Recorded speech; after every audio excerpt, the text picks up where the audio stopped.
Erasmus est le nom donné au programme d'échange d'étudiants et d'enseignants entre les universités et les grandes écoles européennes. La France est le premier pays en termes d'envoi des étudiants en Europe.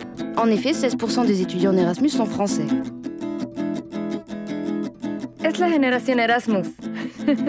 Ce programme existe depuis 1987 et concerne 31 pays d'Europe. C'est, comme vous le savez, le plus connu, mais il y a aussi le programme Socrate, Leonardo, le Crépuc avec le Québec, l'Arfitec avec l'Argentine, Globus, Averroès, Asia Exchange. Bref, nous résumerons ça avec Erasmus. Côté accueil, la France passe en seconde position, détrônée par l'Espagne, eh oui. La France accueille donc 15,4% des étudiants Erasmus. Alors, comment c'est qu'on se sent en France? C'est un rêve de venir à Paris et faire mes études. Chez moi, je suis très habitué à voir de la nature partout.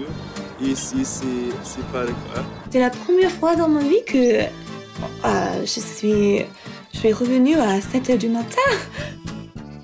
La nouvelle destination à la mode, la République tchèque avec sa sublimissime Prague. On en parle? Je suis partie à Prague pendant 6 mois. J'avais quand même envie de vivre l'expérience malgré la voie professionnelle que j'avais choisie. Après, le fait d'avoir choisi un pays de l'Europe de l'Est, ça a aussi été important pour moi. Enfin, je suis contente d'avoir un peu connu la vision des anciens pays communistes, etc. et comment on peut les intégrer aujourd'hui avec l'Europe. Partons à la découverte de la vie Erasmus parisienne. Bonjour Tess, raconte-nous un peu, qu'est-ce que tu fais là? Je suis pas à Paris pour passer du temps avec tous les Américains et pour parler en anglais, je peux le faire chez moi. Alors, j'étais ici pour apprendre de la culture française et de rencontrer des gens français aussi. Et je pense que ça va améliorer de plus en plus. Oui, j'espère. Et ton arrivée? Je suis arrivée tôt le matin. Il n'y a pas de personne vraiment à l'aéroport. Et j'ai trouvé le métro et je l'ai pris jusqu'à la station Étienne Marcel, juste à côté de l'appartement que j'ai trouvé avant d'arriver en France. Après, j'étais trop contente d'être chez moi, dans ma très petite appart, qui c'est 12 mètres carrés. Mais c'est la première fois que j'ai un meuble juste pour moi. Alors ça, c'était vraiment bien. Ah oui, en gros, ça devait ressembler un peu à ça.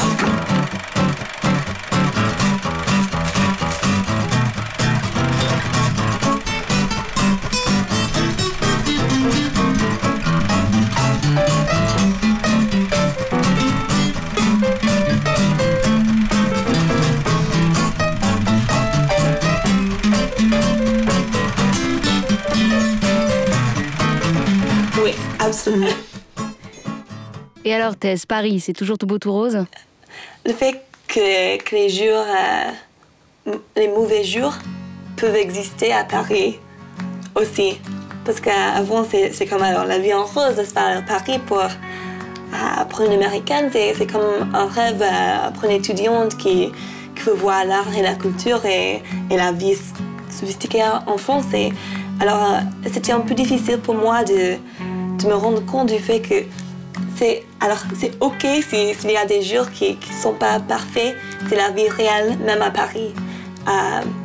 Je me trompe tout le temps avec ça. Et aussi le subjonctif, c'est un peu difficile quand j'entends les petits enfants qui utilisent parfaitement le subjonctif. C'est comme « Ah, tu as 5 ans !» Et moi... Ah bon, c'est difficile? Ben on va aller vérifier ça. Et un petit cours de français langue étrangère.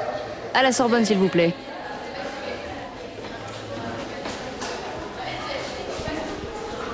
Des sentiments et des émotions, la plupart du temps, il est suivi du subjonctif. Bien qu'il, il faut évider ici et mettre avec une apostrophe. Avec des complétives avec que, c'est que certains utilisent que plus subjonctif et d'autres non. Donc c'est simplement à apprendre.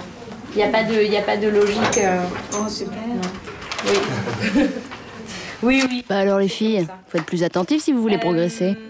Très bien. Quoique, y a pas de secret, faut pratiquer. Allons voir du côté de Lille si l'examen est aussi réussi.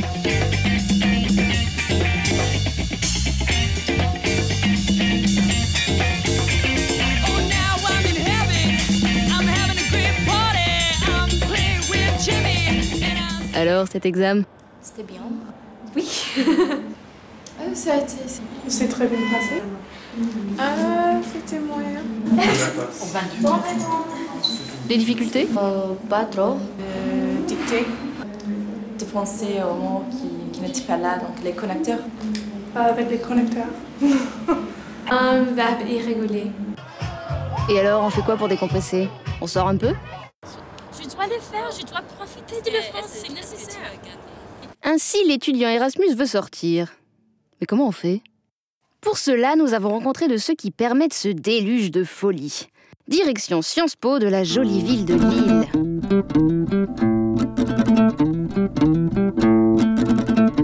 Donc le BDI Sciences Po Lille, c'est le bureau des internationaux. Donc sa mission consiste à accueillir les étudiants internationaux au sein de l'IEP. Et après, c'est organiser toutes sortes d'activités. Donc ça peut aller d'un week-end d'intégration pour leur permettre de se rencontrer tous, de nous rencontrer aussi. Et ensuite, ça passe par des soirées. Et si on va à une soirée Erasmus, on y trouve quoi? Ça, c'est une espèce de melting pot de culture. Donc là, c'est pareil, c'est beaucoup d'Erasmus, de pays différents. Donc ça parle un peu toutes les langues, c'est très vivant, très fêtard. Donc c'est aussi dans l'esprit lillois, c'est beaucoup de fêtes.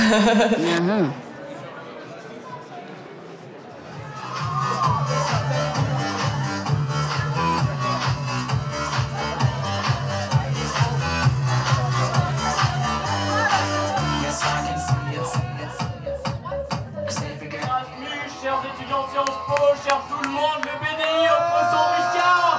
Dépêchez-vous d'aller voir Céline, dame de cœur. C'est pas là, c'est là-bas. Ça fait son Ricard. Allez-y.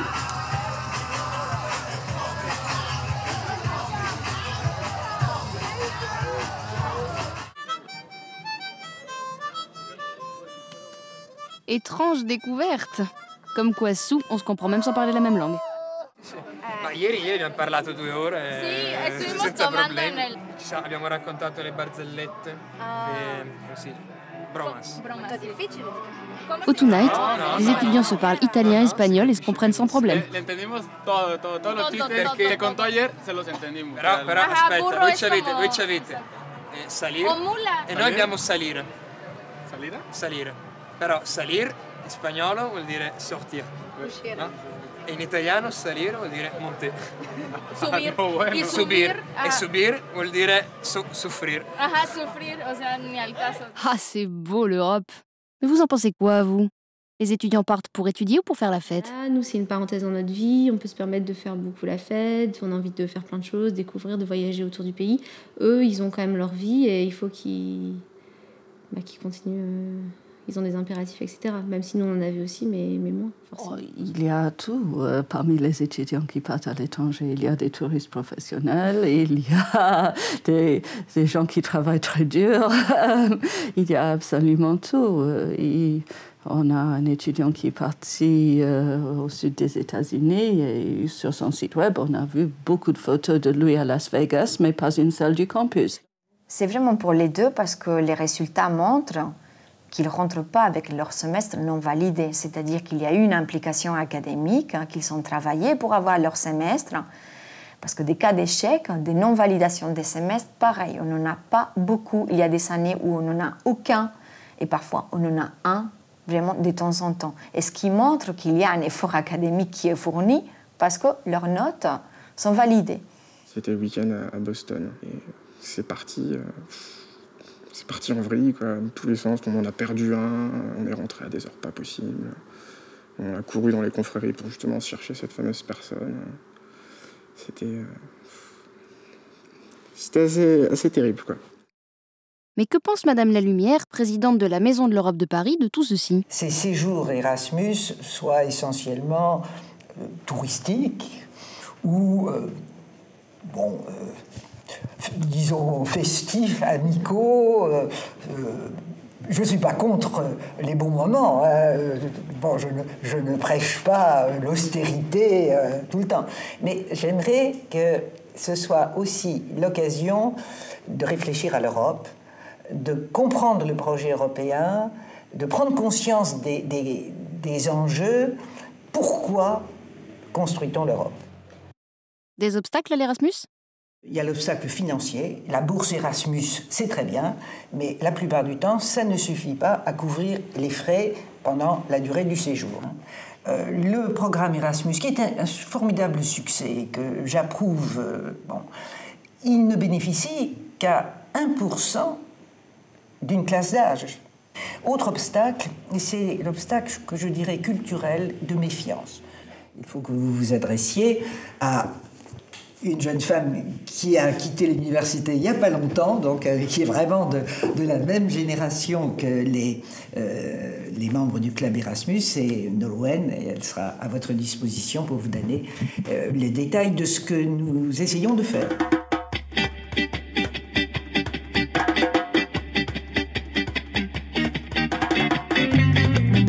Bonjour Nolwenn. Alors, le club Erasmus de la Maison de l'Europe de Paris, il a été créé l'année dernière, en 2008 en fait. Et au départ, il y avait une cinquantaine d'adhérents à peu près, donc c'est un club qui a pris beaucoup d'ampleur puisque maintenant on est à 130 membres. C'est un club où il y a beaucoup d'étudiants français, italiens en majorité, et également toutes les nationalités européennes représentées, ainsi que des Argentins. Alors au niveau des Français, c'est très clair, c'est surtout les masters affaires européennes, intéressés donc par toutes les problématiques européennes. Par contre, au niveau des étudiants étrangers, c'est tout ce qui touche à la culture, cinéma, journalisme, un petit peu tout, langue évidemment aussi. Et puis il y en a pas mal qui sont en droit, économie, enfin c'est vraiment divers. On fait des activités à la fois à l'intérieur de la Maison de l'Europe, donc comme des tandems multilingues, comme des cours de français, comme un atelier théâtre, un atelier musique. Et on fait également des activités, des sorties culturelles à l'extérieur donc, de la Maison de l'Europe, comme par exemple avec le Centre Pompidou ou l'Opéra de Paris. Un cours de théâtre polyglotte ? Mais ça ressemble à quoi ? Madame et monsieur, gentili ospiti, gentlemen and ladies, jestem reprezentantką Stowarzyszenia... Attends, applaudissez. Maintenant... Se dice que el mundo se ha vuelto loco. Se dice que el mundo se... Elegimos políticos cuyo objetivo principal es alejar de nosotros la miseria de nosotros. ¡Qué maravilla! Surtout pour les habitants de quartiers pauvres à la périphérie de villes. Voilà.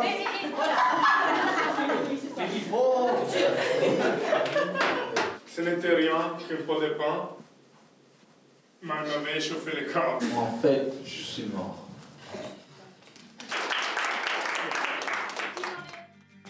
Et il vous est arrivé de faire des erreurs de langue en français ? La langue, oui. Oui, j'étais dans ma famille d'accueil et je leur ai demandé est-ce qu'il y a des préservatifs dans ce pain ?